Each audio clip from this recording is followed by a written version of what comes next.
на пат за Витлеем.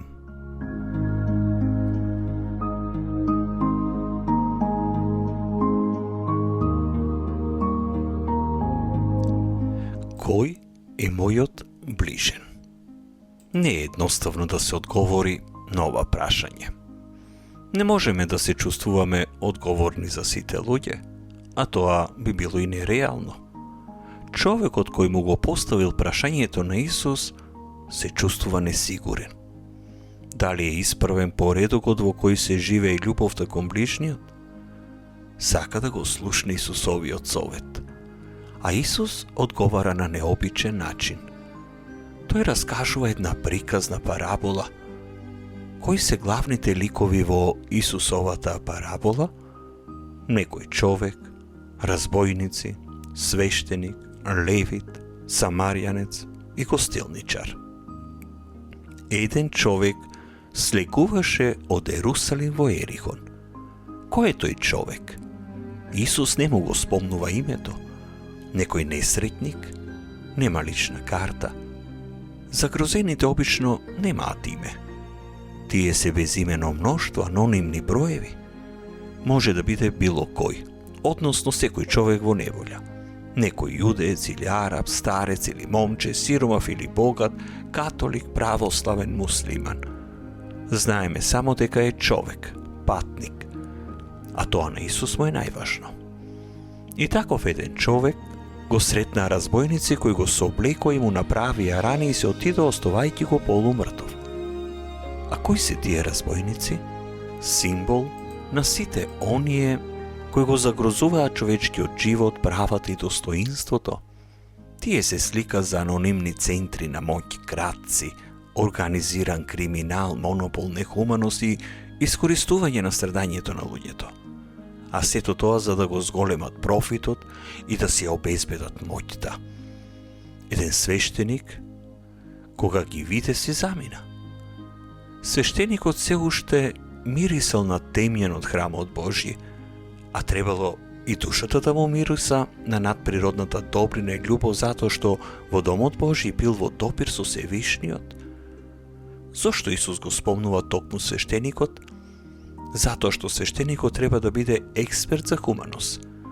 Тој е официјален представник на религијата. И би требало да биде во првите редови кога се работи за помош на човек во неволја. Свештеник кој не знае да земе дел од судбината на човекот е символ на бескорисна и искривена религија. Свештеник кој заобиколува несретник е символ на религиозен бизнисмен кој се служи со светиот за собствени придобивки. Исто така и еден левит, кога дојде на тоа место, се приближи, погледна и си отиде. Левитот бил човек задолжен за организација на култот во храмот. Денес во него можеме да ги препознаеме државните службеници и представници од владини канцеларии. Тие треба да се грижат за општото добро. Левитот е кукла која не функционира. Символ е на бескорисни политичари кои се гледаат и се знаат, но едноставно само поминуваат. Слика е за состаноци, тркалезни маси, студии, анкети, со кои малку тоа навистина се менува. Некој самарјанец се сошали. Конечно некој застана. Еј, луѓе, па тоа е насилство, тоа е клевета, тоа е неправда. Секогаш е опасно да застанеш, да помогнеш. Дури ако само гледаш, Бог најчесто е на место од кој поголем број луѓе ги вртат главите и бегаат. Самарјанецот видел човек во неволја. Му помогнал грижливо по оваа Исусова приказна. Не може на прашањето кој е мој ближен да се одговори општо и абстрактно. Се сожали. Тоа е зборот кој се наоѓа во срцето на историјата на спасението. Без тие зборови нема човечност. Овде е некој кој се приближува, кој се сочувствува, кој дозволил да го понесе милосрдието, а не само пресметките. Се почувствувал одговорен. Самарјанецот не прашал Која националност е ранетиот? Љубовта и добрината не познаваат граница. Самарјанецот, символ на вистински хуманизам, не се плашел да застане, да ги извалка рацете, да се ангажира, да го дарува своето време, трпеливост да посвети, да сослуша, да помогне, да биде во близина. Добрината, ако не се забележува во пракса, не вреди ништо. Најдобрата промоција на Бог е добриот човек. Незаинтересираност и равнодушноста кон другиот е пораз за христијанството. А утредента на кинисување извади 2 динарија, му ги даде на гостилничарот. Еве овде е и ликот на гостилничарот. Ретки се оние како самарјанецот кои имаат дар за помагање.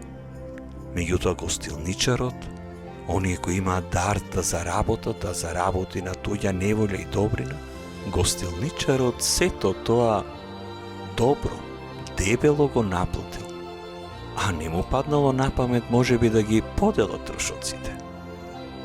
Најзначајните настани во Евангелието се одигруваат надвор на улицата.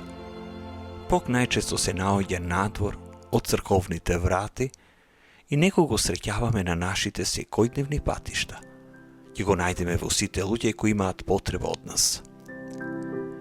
Денес светот е посебно чувствителен на социјалните знаци на Исусовото присуство преку добрината, солидарноста, праведноста, љубовта и простувањето. Бог затоа е најприсутен во животот на луѓето кои се борат со сите сили против равнодушноста и се обидуваат да направат нешто. Некои христијани својата вера ја имаат сведено на примање свети тајни, но тоа не е единствен облик на Божјото присуство и прикажувањето на Христа.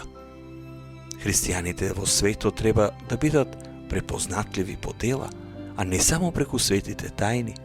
Светите тајни треба да ја потикнуваат не само нашата вера, туку пред се нашето делување.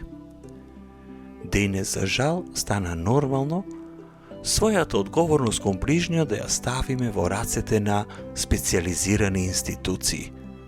Така, на пример, старите родители, без голема и оправдана причина, заради собствена комотност ги испраќаме во домови за стари лица.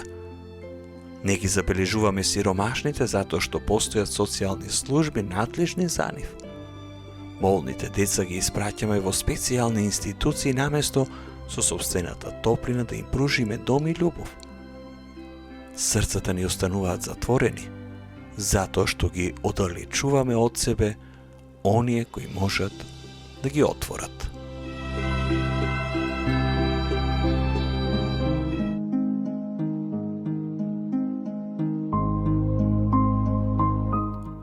На пат за Витлеем.